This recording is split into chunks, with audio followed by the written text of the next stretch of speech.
ছেলের মাথায় হাত দিয়ে কসম করা এটা ইসলাম সম্মত কিনা?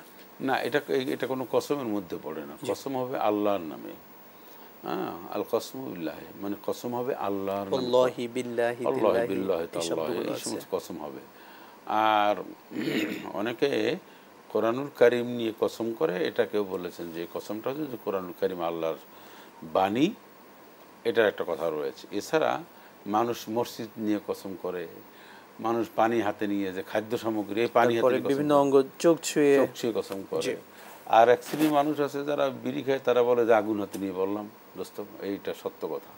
এরা আবার এইটাকে বিশ্বাস করে। এরা আল্লাহর কসমের চেয়ে আপনার ওই যে বিড়ি হাতে নিয়ে আগুন হাতে নিয়ে বলে না, বলে আগুন হাতে, এইটা নিয়ে কসম করে। যারা ওই বিড়িখোররা আবার এই কসমটাকে পছন্দ করে, এটা মনে রাখতে হবে। এটা ঠিক না। আবার অনেকে আছে ছেলে ফেলের মাথায় হাত দিয়ে কসম করে, এটাও ঠিক না। এটা কসমও হবে না, আর এটা আসলে বিদআহ বা এটা জায়েজ নেই।